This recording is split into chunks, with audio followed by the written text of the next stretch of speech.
나는 지난 세월과 하나님이 나를 보호하시던 때가 다시 오기를 원하노라. 그때에는 그의 등불이 내 머리에 빛이었고 내가 그의 빛을 힘입어 암흑에서도 걸어 다녔느니라.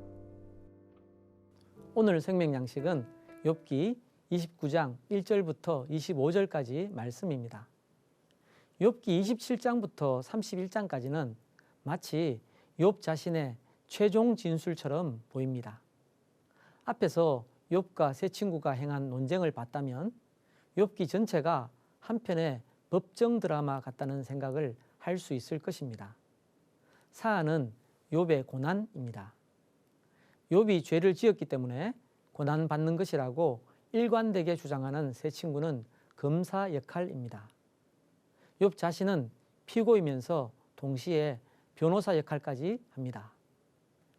욥의 최종 진술에 이어 32장부터 37장까지 상당히 긴 발언을 하는 엘리후는 판사 역할처럼 보입니다.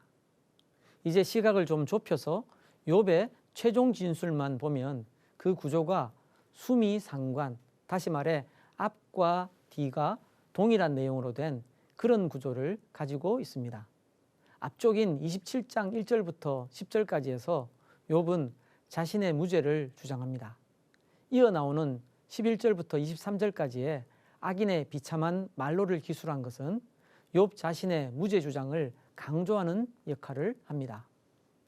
28장에서는 여호와를 경외함이 지혜요 지혜의 근본임을 고백합니다.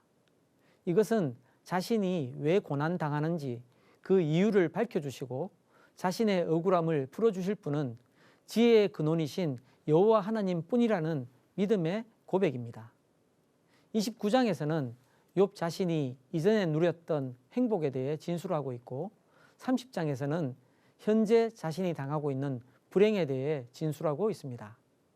최종 진술의 마지막에 해당하는 31장에서는 진술 초두에 주장한 대로 자신의 무죄를 다시금 주장합니다. 특히 31장 끝부분인 35절부터 40절에서는 자신의 억울함을 전능하신 하나님이 풀어주시기를 바란다고 강력하게 호소하고 있습니다. 오늘 우리가 함께 살펴볼 내용은 욥 자신이 이전에 누렸던 행복에 대한 진술 부분입니다. 욥이 풍자하여 이르되 나는 지난 세월과 하나님이 나를 보호하시던 때가 다시 오기를 원하노라. 그때에는 그의 등불이 내 머리에 빛이었고 내가 그의 빛을 힘입어 암흑에서도 걸어 다녔느니라. 하나님께서 욥을 보호해 주시고 인도해 주셨기에 암흑 속에서도 두려움 없이 다닐 수 있었다는 겁니다. 특히 3절은 다윗의 고백과 많이 비슷합니다. 내가 사망의 음침한 골짜기로 다닐지라도 해를 두려워하지 않을 것은 주께서 나와 함께 하심이라. 주의 지팡이와 막대기가 나를 안위하시나이다. 내가 원기 왕성하던 날과 같이 지내기를 원하노라. 그때에는 하나님이 내 장막에 기름을 발라 주셨도다. 전성기에는 하나님이 욥과 매우 친밀하게 교제하셨다는 겁니다. 그때에는 전능자가 아직도 나와 함께 계셨으며 나의 젊은이들이 나를 둘러 있었으며 하나님이 마치 보호자처럼 욥과 함께 계셨고 젊은이들도 욥을 둘러 있었다고 합니다. 젖으로 내 발자취를 씻으며 바위가 나를 위하여 기름 시내를 쏟아냈으며 욥 자신의 걷는 길이 풍요했다는 말입니다. 그때에는 내가 나가서 성문에 이르기도 하며 내 자리를 거리에 마련하기도 하였느니라. 나를 보고 젊은이들은 숨으며 노인들은 일어나서 서며 유지들은 말을 삼가고 손으로 입을 가리며 지도자들은 말소리를 낮추었으니 그들의 혀가 입천장에 붙었느니라. 귀가 들은 즉 나를 축복하고 눈이 본 즉 나를 증언하였나니. 과거에 욥 자신의 사회적 지위가 얼마나 대단했는지를 묘사하고 있습니다. 이는 부르짖는 빈민과 도와줄 자 없는 고아를 내가 건졌음이라. 망하게 된 자도 나를 위하여 복을 빌었으며 과부의 마음이 나로 말미암아 기뻐 노래하였느니라. 내가 의를 옷으로 삼아 입었으며 나의 정의는 겉옷과 모자 같았느니라.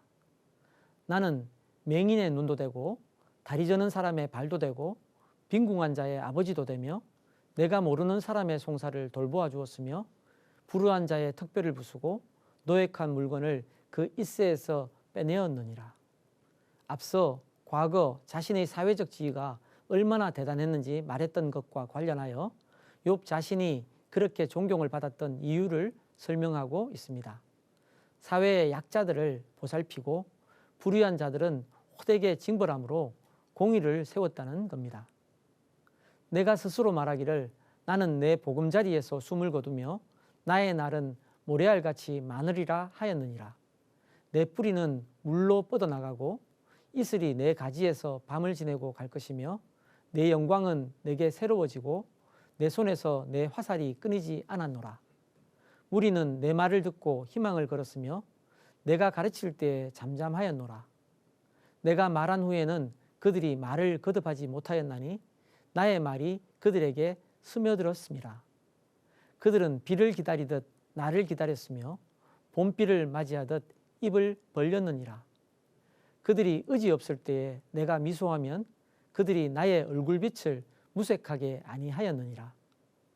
내가 그들의 길을 택하여 주고 으뜸되는 자리에 앉았나니 왕이 군대 중에 있는 것과도 같았고 애곡하는 자를 위로하는 사람과도 같았느니라.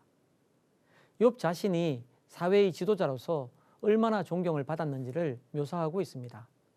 군대를 거느린 왕처럼, 그러니까 힘과 위엄을 다 갖춘 지도자로 존중받았다고 하니 과거 욥의 삶이 얼마나 대단했는지 짐작할 수 있습니다. 요즘 대화할 때 나 때는 말이야 라고 말을 꺼내면 상대가 내용을 들어보지도 않고 귀를 막아버릴 수 있겠지요. 이와 유사하게 이전에는 내가 왕년에 말이야 라고 시작해서 상대가 듣든 말든 자신의 무용담 같은 걸 길게 늘어놓는 이들이 많았습니다. 오늘 본문에서 욥 자신이 이전에 누렸던 행복을 진술하는 것을 나 때는 말이야 또는 내가 왕년에 말이야로 시작해서 지나간 과거를 아쉬워하는 것으로만 생각해서는 안 될 것입니다. 예를 들어 앞서 엘리바스가 욥을 비방할 때 너는 과부를 빈손으로 돌려보내며 고아의 팔을 꺾는구나 라고 했습니다. 무고죄에 해당하는 이런 비방에 대해 자신이 얼마나 하나님을 경외하는 삶을 살았는지 하나하나 근거를 대며 논박하고 있다고 볼 수도 있는 것입니다. 훗날 하나님 앞에서 살아온 인생을 되짚으며 최종 진술을 한다면 우리는 어떤 말을 할 수 있을까요? 거룩하신 하나님 앞에서 죄인일 수밖에 없는 우리이고 욥처럼은 절대 못 살겠지만 그래도 어렵고 힘들어하는 이들을 도운 기억을 조금이나마 떠올릴 수 있는 그런 삶을 사는 우리 모두가 되길 바랍니다.